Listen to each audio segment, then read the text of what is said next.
옛날 옛적 술 마시고 외상 잘하는 샌님이 하나 있었습니다. 동네에는 이 샌님이 자주 들르는 주막이 하나 있었는데 이 주막은 과부가 혼자 운영하는 곳이었지요. 샌님은 이 과부 주모가 있는 주막을 자주 찾았습니다. 그런데 주모는 이 샌님이 반갑지 않았지요. 그도 그럴 것이 먹었다 하면 외상이라 술값을 제대로 받아본 적이 없지 뭡니까. 3년 전에 먹은 술값을 금년에도 받기는 틀렸으니 주모는 샌님의 멱살이라도 움켜잡고 옷이라도 벗겨 망신이라도 주고 싶은 심정이었지요. 그래도 꼴에 빌어먹을 양반이라 마구 다룰 수도 없고 양반이긴 하여도 끼니 거르기를 밥 먹듯 하는 처지라 차마 다 떨어진 옷 한 벌 벗길 수도 없으니 주모의 속이 아니었습니다. 그런데 이새님이 오늘 아침 계시도 하기 전에 살인문 밖에서 헛기침을 하며 또 들어옵니다. 보나마나 술 먹고 외상할 것이 뻔한 노릇이니 속이 상한 주모는 한 꾀를 생각하였습니다. 샌님, 부탁 하나 들어주시려? 자기를 본체 만체 하던 주모가 오늘은 웬일인가요? 샌님은 먼저 말을 걸어오는 것이 왜 이리 반가운지 주인 만난 강아지 꼬리 흔드는 듯한 표정으로 대답합니다. 무슨 부탁인가? 내가 할 수 있는 일이면 뭐든지 들어줌세.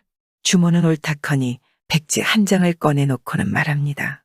내 본시 짧은 미천 가지고 술장사랍시고 하고는 있는데 술 먹고 술값 안 내는 샌님 같은 사람들이 많아 장사를 못하겠어.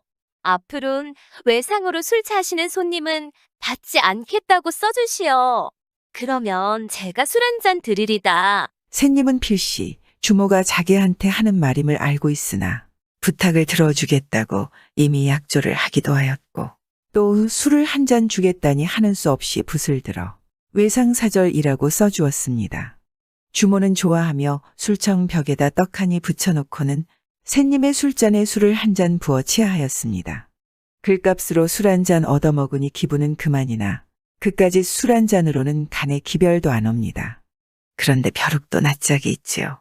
3년 전 외상값이 그대로 있는 주제에 외상사절이라는 글까지 써주었는데 어찌 술 한 잔 더 청할 수 있겠습니까? 오늘도 차마 걸리지 않는 발길을 끌고 찾아온 주막인데 입맛만 쩝쩝 다실 수밖에요. 그리곤 가만히 주모의 눈치를 살피나 주모는 모른 채 하고는 마당에 멍석을 펴고 부엌에 김이 무럭무럭 나는 고두밥 시루를 내다가 멍석 위에 펴고 있었습니다. 술 한 잔 더 먹고 싶은 생각이 굴뚝 같으나 자기 손으로 써주고 차마 외상 달라 할 수는 없고 마당에 널고 있는 고두밥을 보니 시장기마저 돕니다. 주모 고두밥이라도 한 줌 주게. 꼴의 양반이라고 말끝마다 하대를 하는 샌님의 꼬라지에 비위가 상한 주모는 못 들은 채 하고 고두밥에다 누룩을 확 붓고 버무려 버렸습니다. 샌님도 주모의 매정한 처사에 슬그머니 화가 나서 주모를 골탕 먹일 궁리를 하고 있었죠. 주모가 누룩 섞은 고두밥을 잘 펴널고 뒷곁에 무슨 볼 일이 있는지 돌아가자 때마침 닭들이 쪼르르 몰려와서는 멍석 위에 고두밥을 발로 헤집어가며 좋아먹는 게 아니겠습니까? 샌님은 평소라면 달기 새끼라도 쫓아주었을 텐데 매정한 주모의 처사의 심술이나 닭들 행태를 가만히 구경만 하고 있었죠. 그때 주모가 달려와 닭을 쫓으며 너미 집 불구경하는 것 마냥 들마루에 앉아 달기 새끼 구경하던 샌님을 나무랍니다. 원 세상에, 샌님도 밥을 먹고 사는 사람이요? 사람 먹는 음식을 달기 먹고 있는데도 본체 만체하고 있다니. 주모가 입에 개거품을 물고 악을 쓰며 소리치자 샌님이 말합니다. 난 또 그 닭들이 돈 내고 먹는 줄 알았지. 하며 툭툭 털고 일어나자 주모는 어이가 없어 입만 벌리고 있었죠. 서로 얼마나 얄미웠을까요? 그날 이후로 양반이라 체면은 중요한지 샌님은 주막에 발길을 하지 않았습니다. 주모는 더 이상 외상을 주지 않아도 되었지만 한편으로는 3년 묵은 외상은 언제 받을지 걱정이었습니다. 그러던 어느 날 주막에 세 사람의 장사치가 들었습니다. 이 장사치들은 돈 1000냥을 모아 한 주머니에 넣어가지고 그 돈으로 물건을 사러 길을 가던 중이었죠. 그런데 그중 한 사람이 틈만 있으면 그 돈을 몽땅 가지고 도망칠 마음을 품고 있었습니다. 길을 가다 주막이 하나 눈에 띄어 하룻밤 쉬려고 든 것인데 술청 벽에 외상사절이라고 떡하니 붙어 있는 걸 보고는 자기들끼리 수군거립니다. 나쁜 마음을 품은 장사치가 동료에게 말합니다.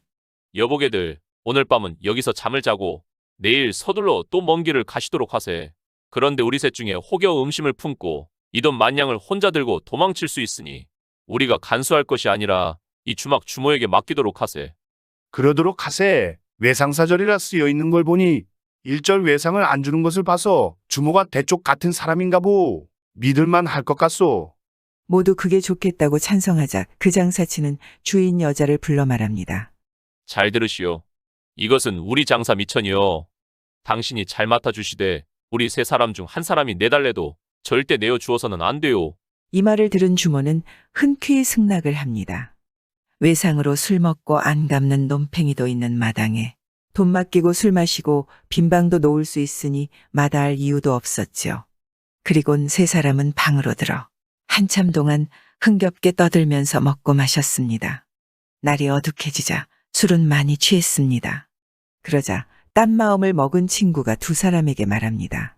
난 머리가 근지러워 좀 감아야겠는데 누구 빚을 가져온 사람 없는가? 주모한테 빌려달래지 그러나.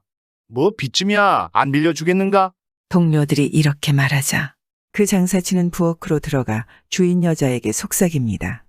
이제 돈 주머니를 돌려주시지요. 세 분이 같이 오시든지 동행하는 분이 당신한테 내드리라고 하기 전에는 안 돼요. 주모가 딱 잘라 거절하자 딴 마음을 먹은 장사치는 방에서 술을 마시는 동료들을 향해 큰 소리로 말합니다. 여보게들, 이 처자가 좀처럼 내주지 않네 그려. 그러자 방에 있던 장사치들은 빚을 안 내준다는 줄로만 알고 주모, 거 좀 내주시오. 이 말을 들은 주모는 하는 수 없다는 듯이 돈만냥이 든 자루를 내주었습니다. 만냥 돈주머니를 쥔 사내는 뒤도 안 돌아보고 그 길로 주랭랑을 놓아버렸지요. 다른 두 사람은 아무리 기다려도 머리 감으러 나간 친구가 들어오지 않는 것이 수상합니다. 의심쩍은 생각이 들어 주모를 불러 빚을 가지고 어디로 갔는지 물어보았습니다. 그분이 돈주머니를 달라고 하던데요. 당신들이 내주라고 하기에 주었더니 그것을 가지고 어디론가 가버렸습니다. 우리들은 빚을 내주라고 했는데.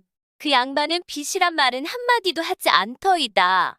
세상에나 이 얼마나 기가 막힐 노릇인가요. 화가 난 나머지 장사치들은 날이 밝자 주모를 관가에 고발하였습니다. 누구의 잘못이랍니까? 이야기를 다 들은 사또는 선고합니다. 그것은 저 여자 잘못이니 이달 안에 돈주머니를 물어주도록 해라. 관가를 나온 주모는 기가 막히고 코가 막힐 노릇입니다. 돈만냥을 물어주라니요. 하늘이 무너지는 심정이었지요. 때마침 관가 앞을 지나가던 새님이 울고 있는 주모를 발견하였습니다. 아무리 엊그제 자신을 박대하던 주모이지만 3년간의 외상 준 정이 있지 않겠습니까? 그래 아는 체를 하였지요. 주모 왜 그리 슬피 우시오? 하늘이 노랗기만 한 주모가 돌아보자 이게 누구입니까? 그래도 양반이니 다르지 않을까 싶어 이차저차 사실 얘기를 하였지요. 한참을 듣고 있던 새님이 대수롭지 않다는 듯 말합니다. 그까짓 걸 뭘 걱정을 하는가? 내 술 한 상 차려주면 해결 방도를 알려주리다. 3년간 외상도 못 갚는 위인이 술 먹고 싶어 한다는 소리인 듯 싶었지만 어찌하겠습니까? 장사고 뭐고 지푸라기라도 잡는 심정으로 주막으로 와 새님에게 술 한 상 내주었지요.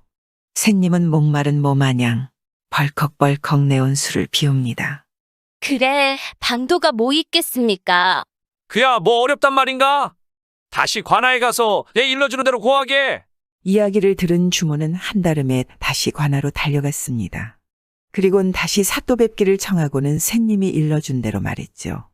애초에 세 사람이 같이 오기 전에는 돈주머니를 내주지 않기로 약조를 하였으니 세 사람이 같이 오면 돈주머니를 돌려주겠습니다. 이 말을 들은 사또는 장사치들을 불러 그것이 사실이냐고 물었습니다. 이에 장사치들이 그렇다고 말했죠. 그렇다면 그대들은 같이 가서 달아난 한 사람을 잡아 데리고 오너라. 그러면 여인이 그 돈을 돌려줄 것이다. 장사치들은 할 말이 없게 되었습니다. 얼마나 다행입니까? 주모는 기뻐하며 그 길로 주막으로 돌아갔습니다. 가서 보니 새님이 술독을 내와서는 아직도 술을 마시고 있는 게 아니겠습니까? 3년치 외상은 어찌 되었을까요? 그 뒤로 술청의 새 문구가 덧대어졌습니다.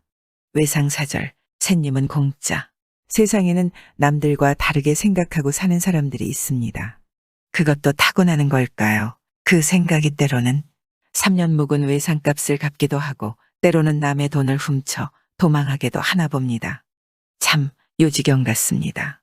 돈 없고 힘없는 새님이 자신의 재치로 3년치 외상값 갚은 이야기였습니다.